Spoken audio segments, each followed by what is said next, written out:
postgraduate research in sociology at Worcester University, passing with distinction.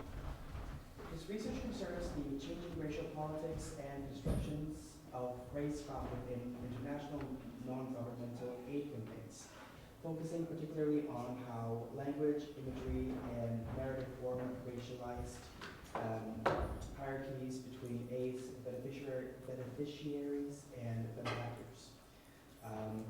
And the working title is Othering as an Intersectional Process within International Non-Governmental Aid Campaign. So my kind of research interest is white saviorism and what's found within aid campaigns, and sort of this white saviour gaze of development that tends to get operationalised. And I think it's interesting as a genre because often the literature explores it as a genre where there is racial othering, but it has kind of an absent presence, and it gets put into effect by different qualifiers and changes of meaning such as these ones. But what I find really interesting is that it's often reliant on like a multiplicity of forms of other that kind of entwine and then contribute towards each other. So my purpose in this is to show how different forms of othering will contribute to the racial othering that takes place within this genre. And sort of following this, the kind of theory of this that underpins it is kind of a mix of assemblage theory and intersectionality. And when you apply the two together, you kind of see othering as a process which exists as the form of like the relation of exteriority which exists between two different identities in one regional hegemony, but also as something where multiple forms of othering can combine and contribute to each other. And as part of that, I think when othering is put into effect, I think it kind of contributes to a territorialization of kind of dualistic approach to identity and how we often think of identity in terms of saying other. And the way that you can kind of see all these forms of othering is by looking at the way characters are used and bodies, and how some bodies are concealed and some bodies are foregrounded, and how they interrelate and the different meanings that they use to convey metaphorically. So, at the start of these adverts, there tends to be a foregrounding of women and children, but a concealing of men. And I think this is partly, as Douglas says, it links to stereotypes, and it kind of makes the audience assume where these men are based upon harmful stereotypes such as that they're fighting guerrilla meals or that they're just absent bad men, is how she phrases it. But I think as well, when you look at how masculinity has been socio-historically constructed, and its entanglement with things like civilization, leadership, rationality and everything, you get this interesting conveyed meaning where they're sort of suggesting that these spaces lack leadership and civilization, and it's conveyed through the life of men.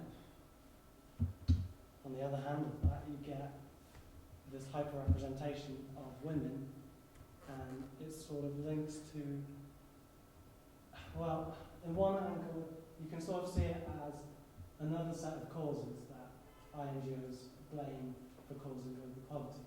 And these are sort of causes that relate around traditionality and misogyny that exists within spaces of global poverty. But it also links to this long tradition of feminizing spaces of global poverty.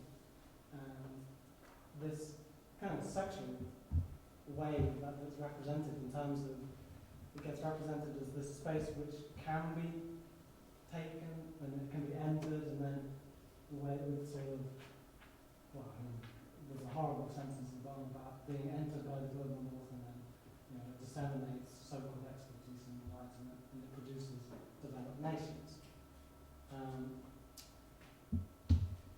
Connected to that is the fact that there's also a focus on children. And these are kind of the outcome of that process. And in contrast to adults, they're not represented as like contemporary causes to global poverty. They're what can be made into something new. And it's this whole children are literally in a stage of development, and that is metaphorically conveyed as well as a form of international development. And these are the sorts of developmental potential, like seeds of hope, which with intervention, INGOs say can be developed. And it links to another colonial trope of infantilizing spaces of poverty or colonial spaces. But yeah, I think there's an interesting aspect where there's this idea that with suitable governance or like a paternal figure, these nations can be developed to be similar to the global north. And part of this process is the centrality of a broken nuclear family. And there's this really interesting journal article by a guy called Scott McKinney, and he talks about straight disasters. And it's basically about how the narrative arc of a disaster film is centered around disaster, also the breaking and remaking of an ideal nuclear family. So there's some sort of deviance from ideal nuclear families. And then this is conveyed metaphorically through the disaster, and then through the course of the film, it gets repaired, and then they get back to the normal form of family. And this whole process can be seen in aid campaigns, but with a white saviour twist to it, because it's this process of intervening and delivering guidance, which is framed as not only bringing development and order or repair to a space where there's a disaster in the form of global poverty, but it also brings back nuclear families. So really interestingly, you actually see like beneficiary men return at these points, and they're always involved in scenes of development of struggle, where they're sort of linking to the whole stereotype and construction of masculinity as leadership, civilization, and everything in between. So I think it's interesting because there's a lot of forms of othering that are present within this genre. So you get geopolitical othering, you get gender othering, you get othering based on family structures and age, and they're all used to create this narrative and to articulate a form of racial or ethno-racial othering without explicitly making it obvious. So they not only contribute to a remaking of white supremacy and hegemony relating to whiteness, but also heteropatriarchal hegemony and a bunch of different forms that are interconnected. This is a really random segue, but I've connected it because I think zombie films and zombies as a cultural device articulate a similar theme regarding racial capitalism that you get the flip side of in aid campaigns. So, where in an aid campaign you see the symptom of racial capitalism trying to bring people into sameness. I think in zombie films and zombies, you tend to get the negative frame of that. So, I think the forms of othering that we've outlined in aid campaigns are harmful, and I think it's pretty safe to say that. But I don't think necessarily that seeing otherness is a bad thing. It just depends how it's perhaps approached.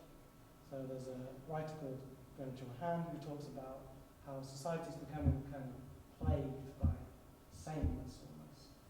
And he explores it more in relation to digital technologies and neoliberalism. But I think you can extend that to racial capitalism more broadly. So you get this tendency to approach forms of otherness and view them as things which need to be cannibalised, brought into the same. So, you know, like an aid campaign, they're framing these spaces as other in all kinds of ways, but needing to be cannibalised and brought back in, so that they can be similar or closer to the same. And I guess if the general idea is to escape from racial capitalism, and if we're going to look at it as a negative experience, then the answers to solving a lot of the crises aren't in the same, but are in how we approach otherness, and if we can learn from otherness and let it shape the direction that our society grows. And I mean, it's not a simple process, and I haven't really thought much about it beyond what I wrote on the slides, because I think it's a messy process when you think about it. Because obviously we've talked about the otherness of plague victims, and I'm not really wanting to get close to being a plague victim. But I think the key is to find ways to re-territorialise society in ways that bring in forms of otherness. So then we don't ultimately end up having to have a deterritorialising factor being something like an environmental disaster, or just a collapse of a disaster in general, which is the other thing that's often highlighted in zombie films. That was it. I went quicker than I thought